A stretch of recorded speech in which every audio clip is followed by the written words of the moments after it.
I'm Ben Weingarten. I'm Inez Stepman. I'm Will Chamberlain. I'm Amber Duke. And this is NatCon Squad, where common good and common sense meet.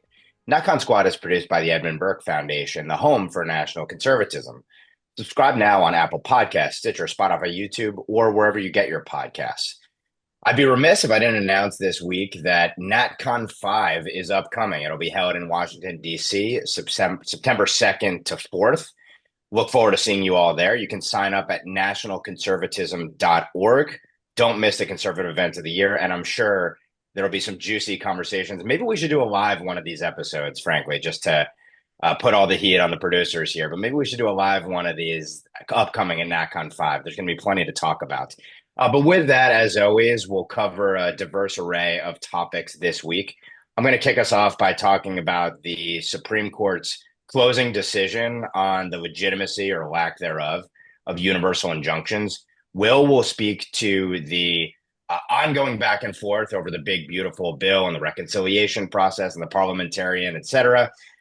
Inez will talk about the coming Iron Curtain in New York City with the Democrats nominating Zohran Mamdani as their mayoral candidate. And last but not least, Amber will take us home to talk about Aligator Alcatraz down here in Florida, where I'm recording from today, in real America.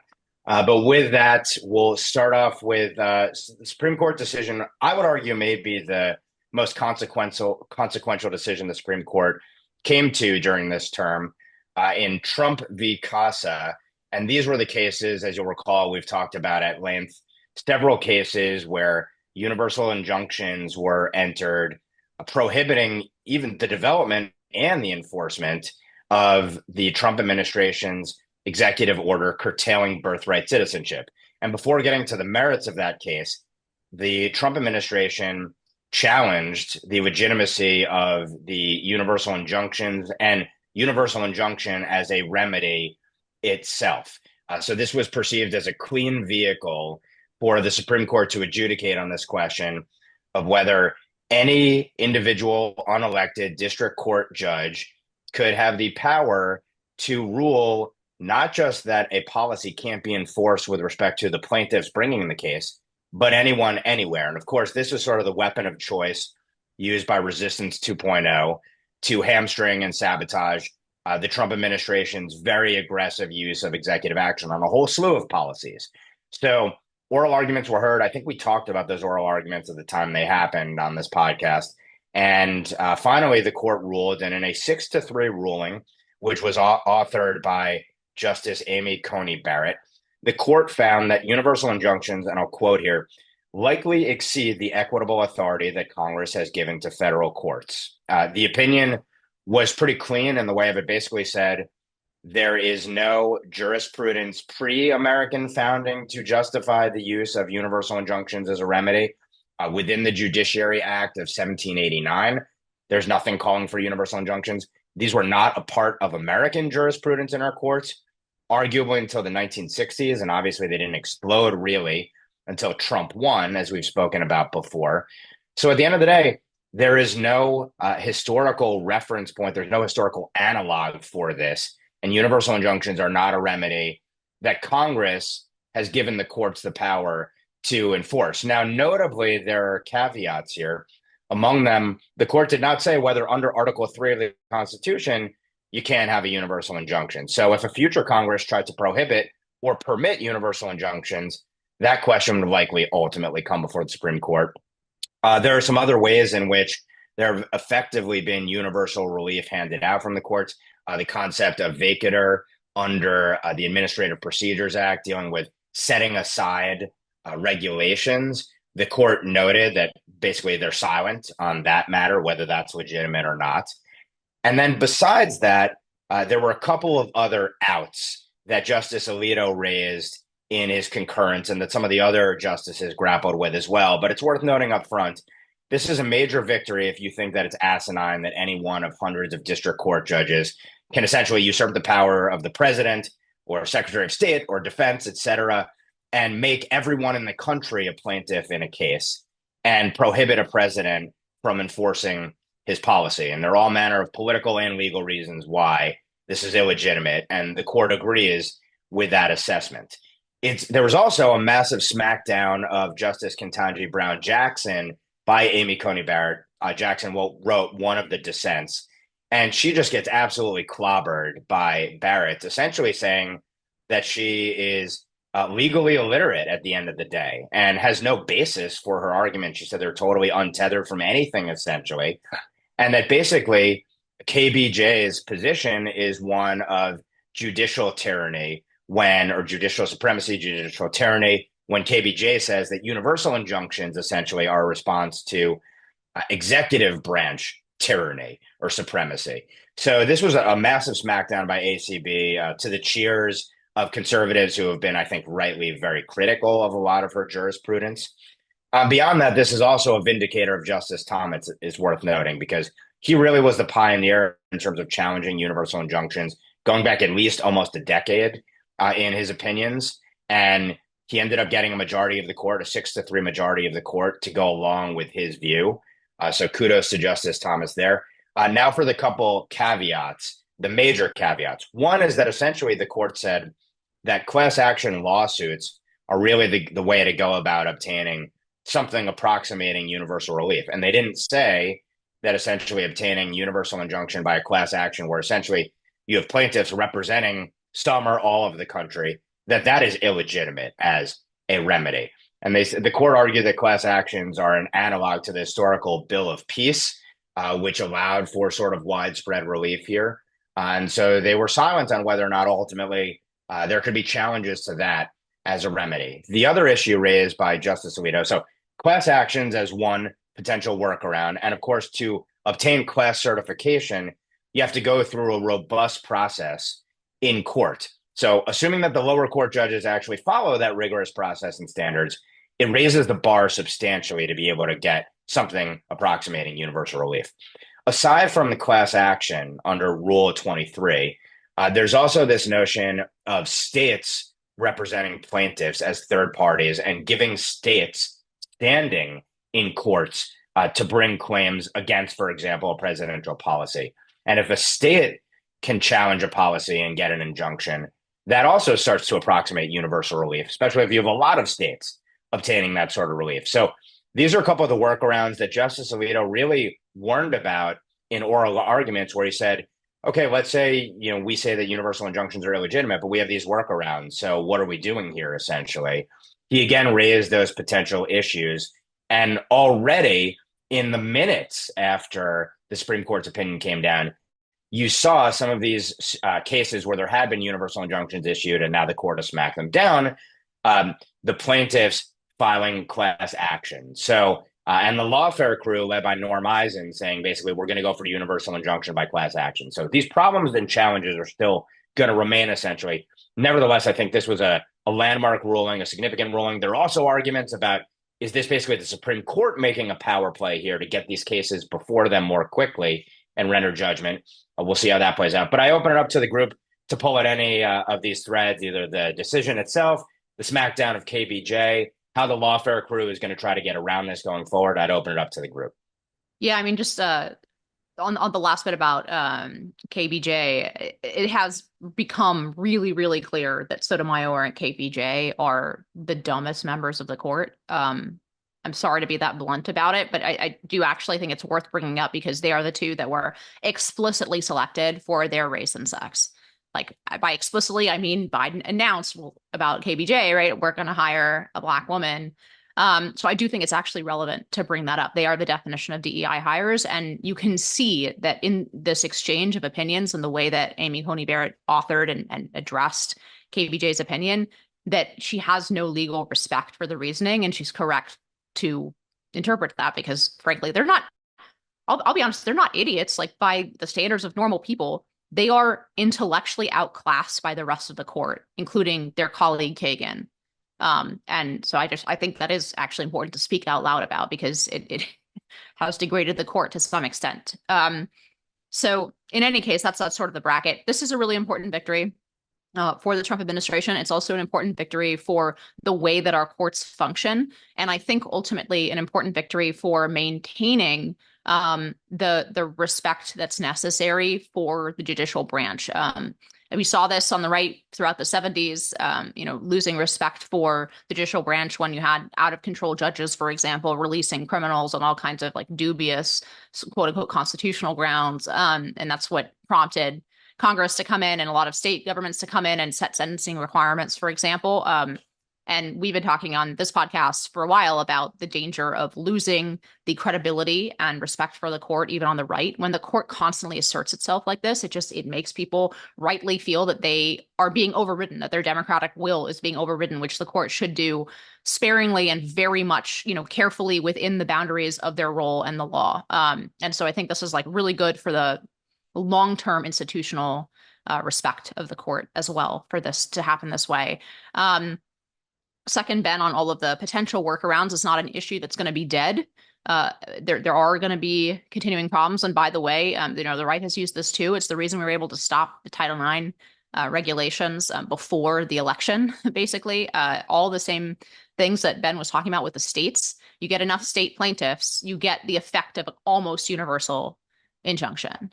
And that's basically what happened with the Title IX regs, especially when you have a combination of states as plaintiffs and then membership organizations that are certified, right? So then you get, any school, for example, that had a member of Moms for Liberty, attending the school, or their kids attending the school, the injunction applied to that school. So you got all the red states plus every school where there was a member of that organization whose kid was attending that school. So you can very quickly duplicate universal injunctions, but there are more limitations on certification of that kind. And I don't think that this is a loophole, and it's definitely going to be one that lower courts try to drive through. But I nevertheless think this is going to be a really, really important victory that restores some semblance of respect for the courts and makes it so that not the most radical, district court judge in the country basically overrule the elected president on,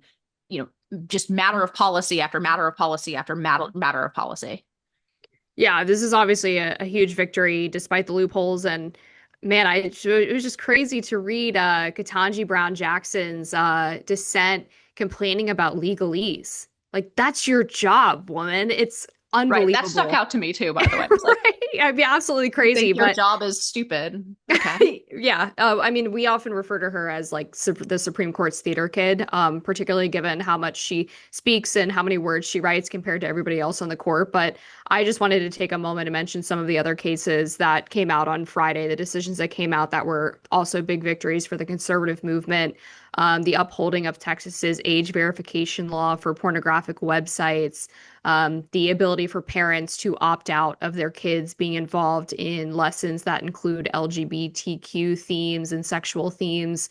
And then also South Carolina's law upheld the law that allowed had Medicaid not going to funding Planned Parenthood. So Friday was a really significant day overall for conservatives.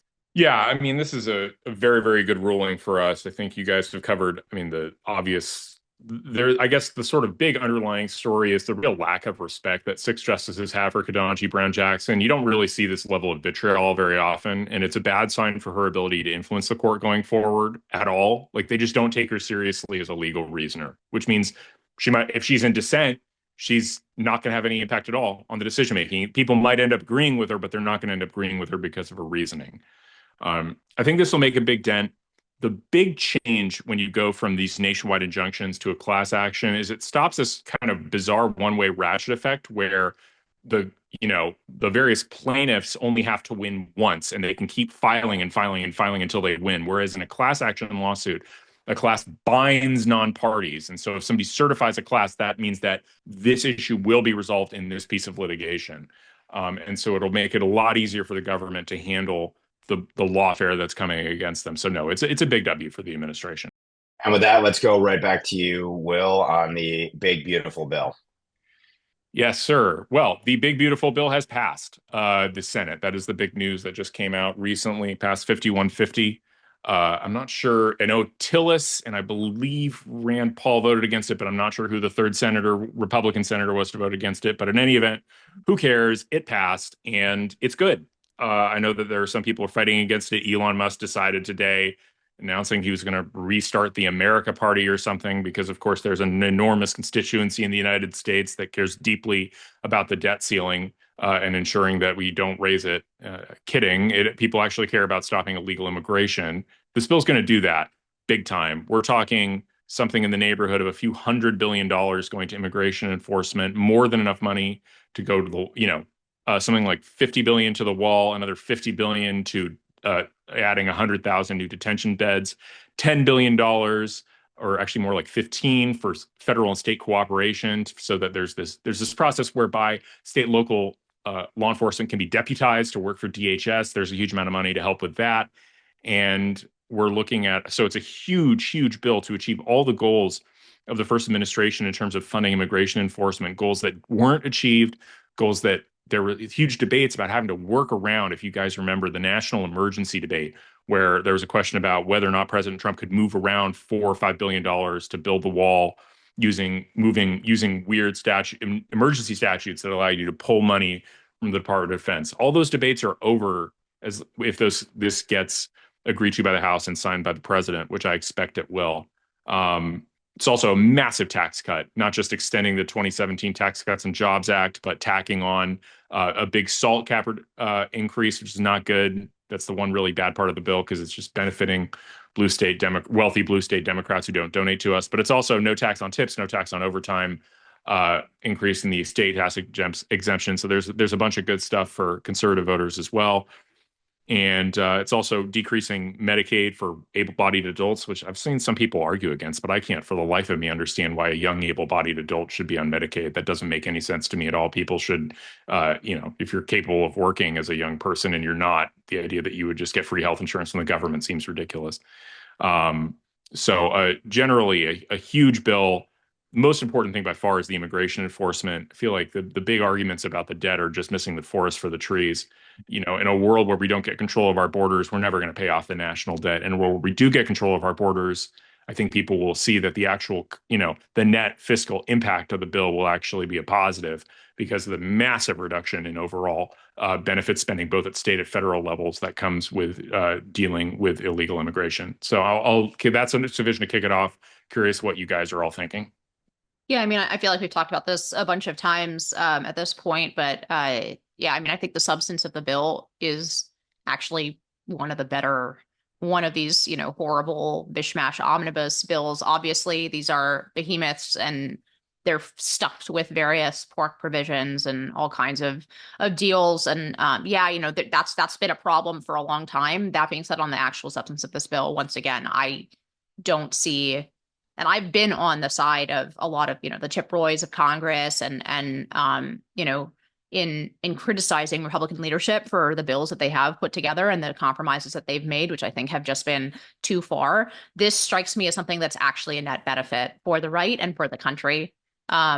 Most importantly, as well, what mentioned the immigration enforcement is what I meant to say. But also, the things that I like the tax on university endowments escalating up after $1 billion.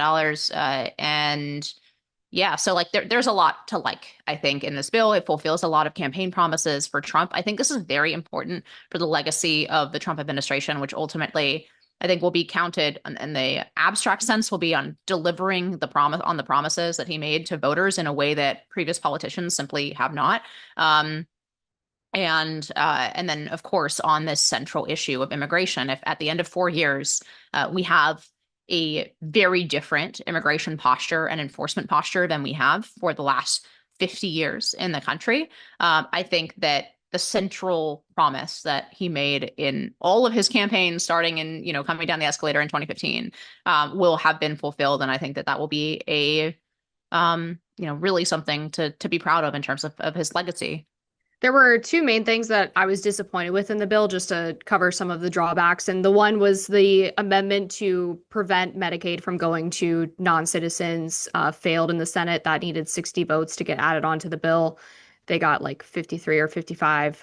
Susan Collins was the third person, by the way, who did not vote for the bill. But the other thing was on the no tax on Social Security.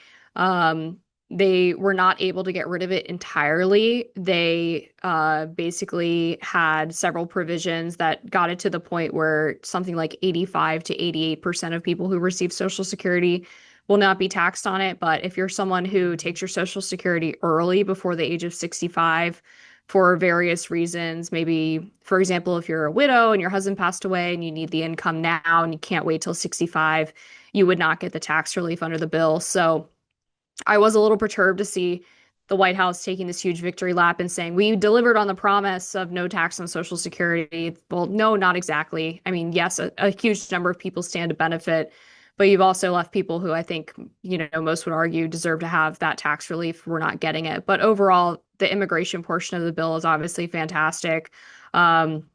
There are some cuts coming down the line, hopefully, through this rescissions package. I hope that's the first of many to claw back spending that's already been appropriated by Congress. But I do think this is a good start. And I think it's kind of typical, too, on the polling aspect of this, that as these bills are working their way through Congress and there's all of this messaging, that people tend to feel not super thrilled about massive omnibus spending bills or reconciliation packages. But then as time goes on, they become more popular once people are used to it and see that things haven't changed all that much. Similar thing happened with the IRA. It was hugely unpopular when it was being voted on, and then we have Republican senators who voted against that now voting for it, and the general public has largely forgotten about a lot of the IRA outside of maybe the green energy tax credits because those became a huge political sticking point in this round of debate on spending as well. So for the Democrats thinking that this is going to be like an anchor that they can weigh around Trump's neck in the midterms, that is not going to be the big political flashpoint that they think it's going to be. In particular, because of the immigration stuff. I can't imagine that working out well for Democrats. You know that Trump's a showman. He's gonna show the public every inch of the big beautiful wall that was built by the big beautiful bill. That's right. So I think he's really I suspect that he will be able to run on a lot of the provisions of this, even if the total bill, I'm trying to think of how to phrase this without swearing, but we know all of these big bills have a bit of a crap sandwich aspect to them. Well, and particularly considering that this is unlikely to be massively inflationary like the IRA ended up being. I think so. I don't have anything to add really on the substance of it. I think it's probably right that this won't be a political liability, even if Democrats try to make it one. And the alternative, of course, and that's going to be the argument for the merits of this thing ultimately, is the alternative was a massive tax increase, which would have been hung around the necks of tens of millions of voters. And usually unpopular and economically disastrous as well. All that said, I will say that the whole part, deferring to the parliamentarian and basically allowing this unelected, unaccountable individual to force votes on all of these issues and really strip and gut essential parts, or at least directionally positive parts of the bill, is ridiculous. And the fact that you didn't have Senate leadership fighting it, you had Senate leadership saying, we stand by the parliamentarian, not overruling the parliamentarian, obviously not firing the parliamentarian. That is a big red flag for what happens going forward in the Senate. And I think that they use the parliamentarian as an excuse to kill provisions that leadership probably didn't want. So that's disconcerting and perturbing, and that reflects all the kind of swamp behavior that we've all come to expect and loathe. And then the last point would just be, it's going to be interesting to see, part of this is now that this goes back to the House and the July 4th was sort of the deadline. Basically, the House gets jammed here. I think for all the reasons discussed, ultimately, if you're betting, you're probably betting this gets through the House. But I am curious to see if some of the members, Freedom Caucus or otherwise, are perturbed enough at the spending that gets brought back into this that they end up gumming up the works here. And I guess we'll see as we approach Independence Day. But with that, let's go now to Inez to talk about the disaster in New York of Zohran Mamdani. Just one more note on the previous topic. I'm really glad you brought up that parliamentary issue, Ben. And there's another institutional issue in Congress that I think is worth paying attention to here. Will mentioned that the scoring did not include, for example, or maybe it was Ben who mentioned, the scoring does not include taking out, right? The sort of use of services by illegal aliens. And scoring is an inherently political activity, and yet we all defer to the CBO as though they have no perspective. It reminds me very much of like a legislative deep state, right? They have certain assumptions that are built into what they say things cost, that I think need to be examined more than they are. But anyway, so we have elected a crazy person. Well, not yet, but the Democratic Party has elected as its a candidate for mayor Zohran Mamdani in New York City. I mentioned this in the last podcast. I think you're going to be seeing a ton of explainers about him in every mainstream outlet. And so he was elected with a coalition of essentially, I would call them the haves, but jealous of the haves more. So people who are truly struggling in New York City, working class voters, overwhelmingly voted against Mamdani. The sort of upper middle income and upper income voters voted in favor of Mamdani, although that obscures something a little bit, which is that voters over $400,000 a year, which is a lot of people in New York, those hyper wealthy strata voted against him again. So I think that does speak a little bit to the possibility of business and very high net worth individuals leaving New York City in the case of the implementation of some of Zohran's socialist policies.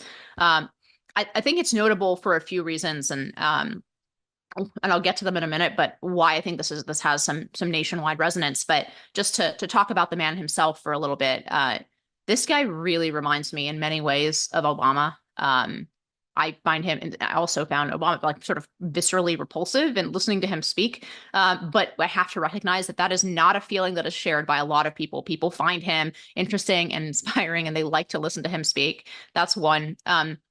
The second, there's been a bit of a battle among pundits on the right as to how to characterize his politics. And there's sort of one team on the right that says, no, look at his background. His dad, he was born in Uganda, right? He moved to South Africa shortly after, I think at age 5, and then to New York City, but very much continued to be. His family was very involved. His dad had Ugandan citizenship stripped from him and then restored, and different. So they were very involved in politics in Uganda. His background ethnically is Indian. His mother, I think, is Hindu Indian side, and then like his dad is the Shia Muslim side of that ethnic makeup. And they point to all of this, and they say like he's sort of a third world guy, and he has these certain cultural biases that come from that. The other camp says no, actually he's very much a product of our own education system and elite. He went to Bowdoin College, right, and he went to Bronx Science, and before that to a very Tony private school on the Upper West Side. This is a guy who's very much a product of our own domestic wokeism and political sort of culture of our elite class.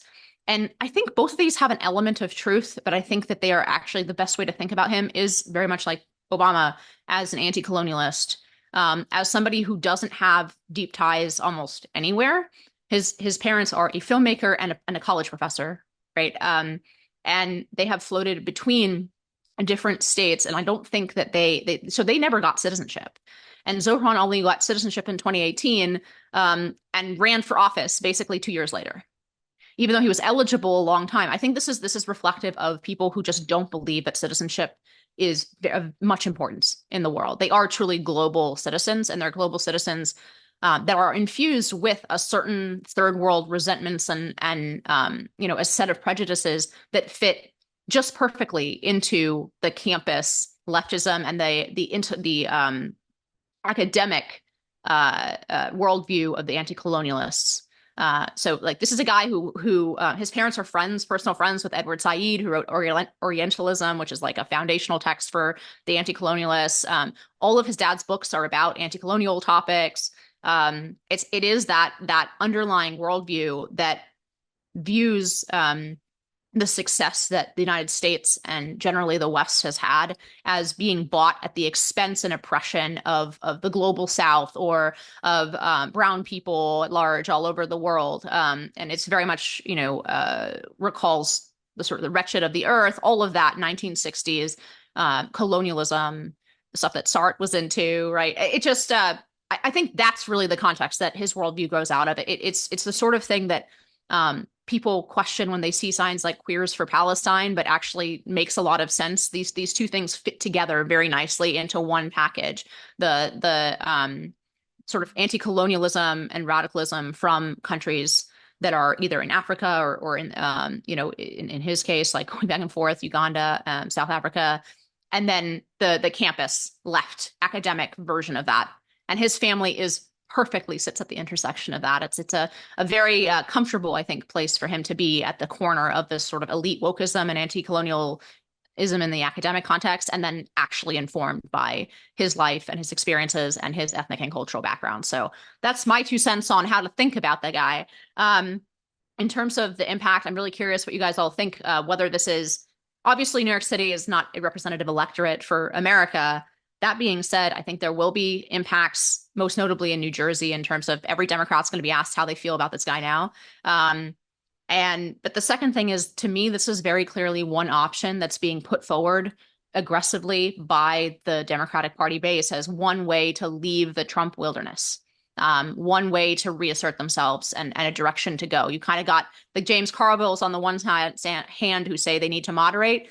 And this is the base very clearly saying, no, like the way out of our wilderness after losing to Trump is to double down on all of the the cultural issues. I mean, he's a full woke, spectrum, whatever, and then to double down on open socialism, seizing the means of production, which is a phrase he actually uses. So I'm curious what you guys think about all that, whether he's the future of the Democratic Party, or because I guess we can talk about how he's going to destroy the city, but that's probably a topic that's most interesting only to me and maybe Ben. Yeah, I mean, I do feel bad for you, Inez, if he does end up becoming mayor, but I will say it's probably a good thing for the country overall, because I see basically 3 potential scenarios coming out of this if he wins. The first is that he's not able to enact a lot of these policies because maybe he doesn't have the power as mayor. He can't get people to go along with him, elected officials to go along with him, and nothing really happens, and people don't realize how bad the policies really are. The second is that he does enact a lot of this, it destroys the city, and people learn their lesson. Or 3, which I think is the least likely, he enacts all of these policies and everything's wonderful, which I'm sure none of us believe could possibly be the case. So you basically have either nothing happens and Dems continue to run crazy socialists and think they can replicate this on the national level, which is not going to do well with a base outside of New York City, or he does a terrible job and Democrats moderate and we have sane blue dog Democrats again. So both of those, I think, are generally positive outcomes from a nationwide perspective. But I mean, the point that, and as you raised about where the Democrats are going generally after this, is an important one. And I think the Mamdani win is the Democratic progressive base saying, we don't know if our candidates don't work because you've never given us a fair shot, right? Like, this goes back to 2016 of the complaints about the primary rigging against Bernie Sanders, of same thing in 2020. The idea that the DNC has handpicked candidates that they consider more moderate compared to the crazy woke progressives. Okay, well, great. Now you've got your guy who is the real progressive deal. Nobody's blocked him from the Democratic Party. Now you can see how the national sentiment reacts to that. And obviously, so far, it has not been great. So this could be really the end, the beginning of the end for the progressives. And luckily, it's happening on a citywide level as opposed to a statewide level. I also just think that, frankly, the Cuomo campaign didn't do a good job of highlighting the really disastrous policies. Mamdani ran a decent campaign in terms of his ads being kind of cozy and compelling, and he's obviously a charismatic guy, and he's like not bad looking, and maybe that was more of the draw than realizing, oh yeah, he wants to fund gender surgeries for kids and have government run grocery stores. I didn't see that much talk about his actual policies in the conversation. So on the campaign level, I'm not even sure that was fully what it was about. It might have even just been a lot of anti-Cuomo sentiment too. Yeah. Well, I guess there's plenty about what Inez said to pull out, but I guess I disagree. I don't see an Obama here, and I'll articulate why. I think first off, Obama had a lot of appeal and really understood mainstream Americans. We forget that the guy was like, he's not just, between these weird factions of the elite Democratic Party. Obama was like, his mom was from the Midwest. He actually knew Midwestern people. He went to Iowa, when, and had just a better understanding of how to talk to normal Americans. I don't see that in Mamdani at all. I see an elite, as you say, he's a trust fund socialist kid. I think some people have pointed out the Islamism is a smokescreen, right? Because there's not really an Islamist in the classic sense, other than sort of borrowing the particular antagonism towards Israel. Outside of that, he's just a standard issue trust fund socialist you might find at any university campus in our country, any elite boarding school in our country. Same dude, just brown. And when he does brown stuff, he does it in a really fake way. Like there's that viral clip of him going to a biryani shop and eating rice with his hand in this really gross way. And a good friend of mine, Indian Bronson, pointed out he's not even doing it right. He doesn't even know how to properly eat rice with your hands. I don't know what the proper technique is, but all I know is if he doesn't either, maybe he should stop pretending to be some like third worlder. As he was saying in the thing, the reason that Palestine is close to my heart and core to my politics is because I grew up in the third world. No, you didn't. You moved to the United States when you were 7. You did not grow up in the third world. It's not a formative experience. My politics were not formed when I was 6 years old and like drinking, juice boxes in second grade. Sorry. So this guy's a faker, much more so than Obama, in my view, much less political talent. And it's a function of he's in New York City with every, obnoxious white liberal going to living in Brooklyn, white Democratic Socialist person having a huge constituency there. And then you go back from that, and he was up against a guy in Andrew Cuomo who's literally just might as well have been name recognition running for governor, or running for mayor rather. So I'm down on Mamdani. That's my prediction. I don't think he's going to go very far. My only response is that I don't disagree with anything that you said about Zohran, but I do disagree with the way that you're analyzing Obama. So that's the disagreement. It's not how I think about Zohran. And I'll just say that you're so ethnocentric, Will, that you don't know how to eat rice with your hands. I mean, come on. Who doesn't know how to do that?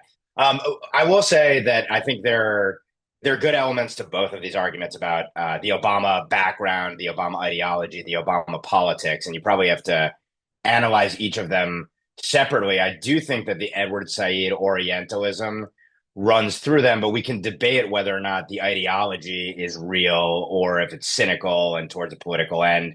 Also worth noting that Mamdani was a co-founder of Students for Justice in Palestine at Bowdoin. You can argue that's driven by the Islam part of things, or you can argue that's driven by the Marxism part of things, and we can have an interesting debate about it. But a couple other points I would make really briefly. One, as a lot of people noted after the primary, and of course, let's remember that you have, first of all, it's closed primaries in New York, so only Democrats voting. And then it's only a small percentage of Democrats actually getting out there and voting. So you're talking about a percentage of the population here. But disproportionately Black and Latino areas were not for Mamdani. This was the white upper middle class elites who were really behind him at the end of the day.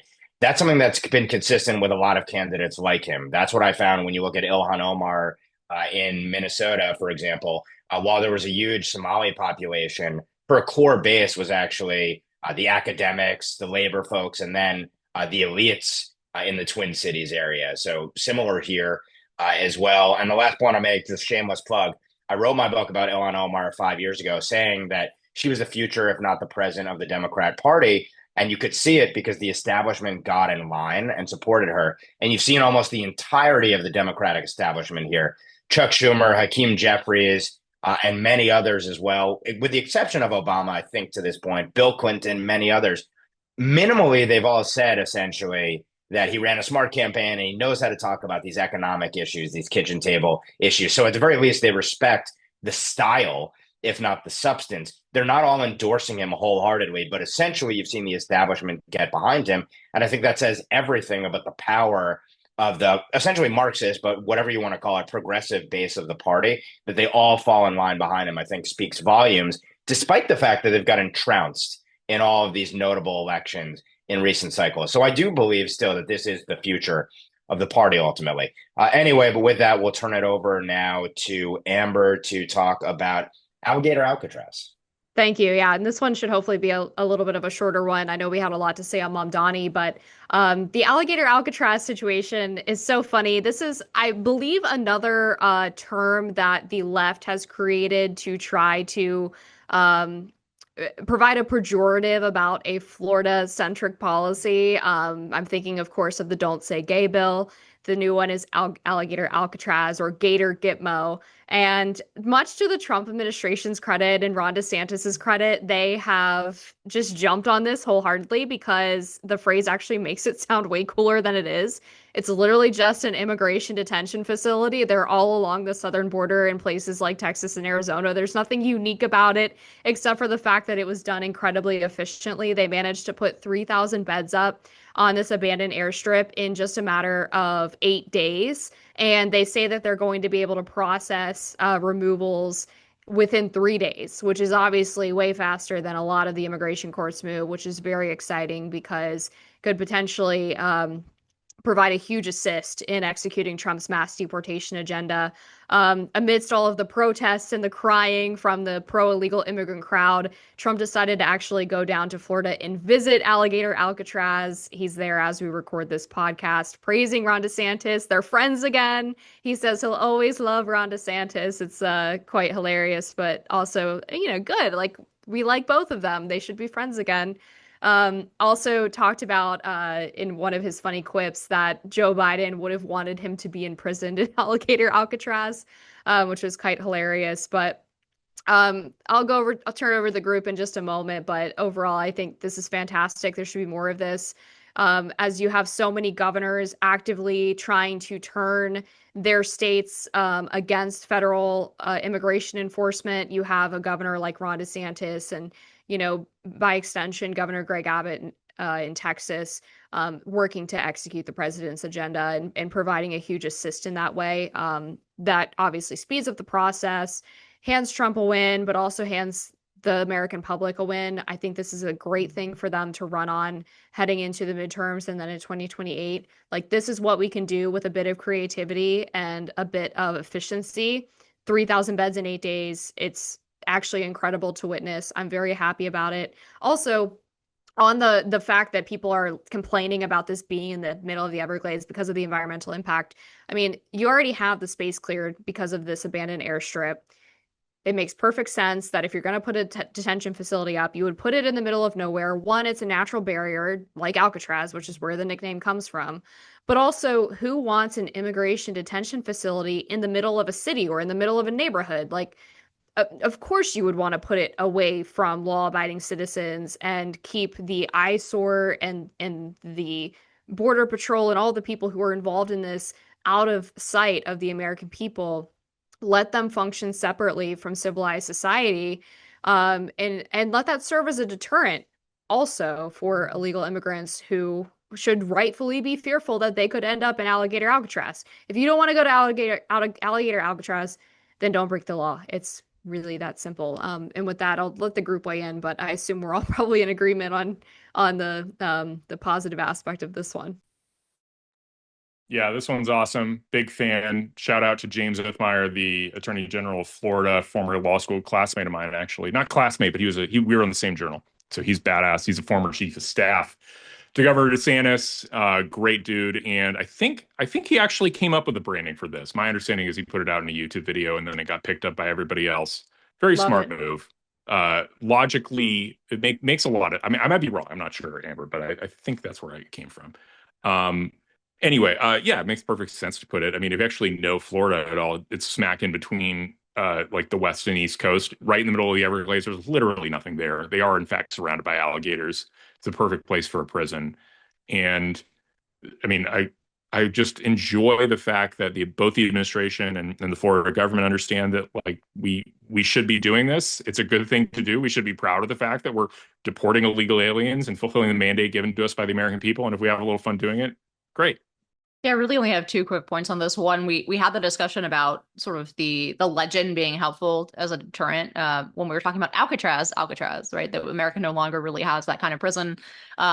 that stands as a symbol. If you really screw up, like you're going to get sent to Alcatraz. And in this case, I think it is an encouragement to quote unquote self-deport if you might end up in Alligator Alcatraz. So I actually think there is value to the symbol, first of all.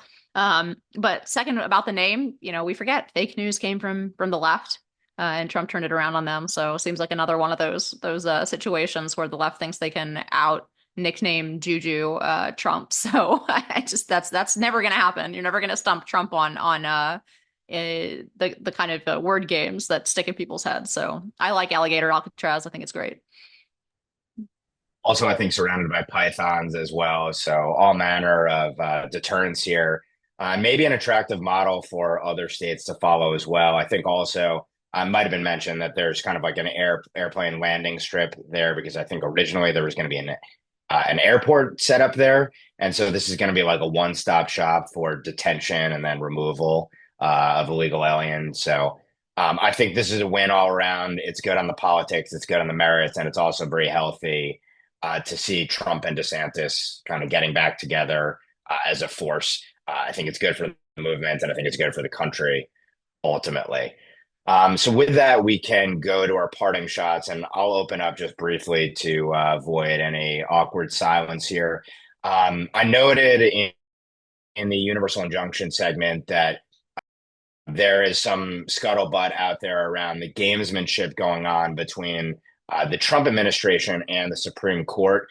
Jack Goldsmith, no fan of the administration, has been writing for a while on how the Trump administration positioned itself in these cases around showing deference to the Supreme Court, that we're going to respect your opinions and we're going to respect your judgments as binding, and essentially showing total deference to what the court says stands.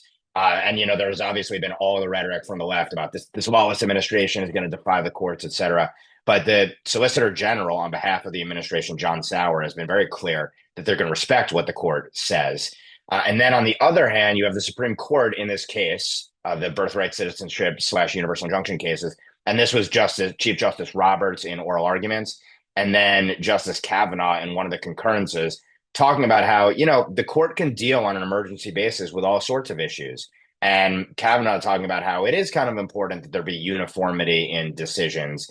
And we do have the bandwidth to deal with them in short order. And this is setting up a scenario where, on the one hand, the court is giving the Trump administration, and I would argue much bigger than the Trump administration, the country, a massive win here, because you are restoring democratic accountability and not making the courts and the inferior courts superior, where any random radical in a robe can essentially disenfranchise tens of millions of people who voted for a president to execute certain policies.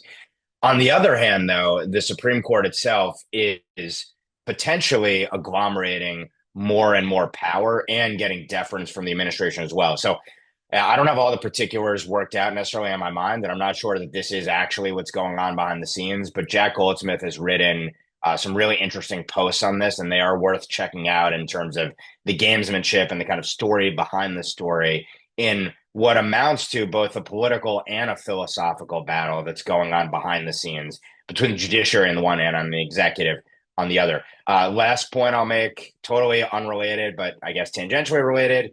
It's really worth slowly and carefully reading the Declaration of Independence every July 4th. I think it's a great tradition. Do it with family, do it with friends, absorb it.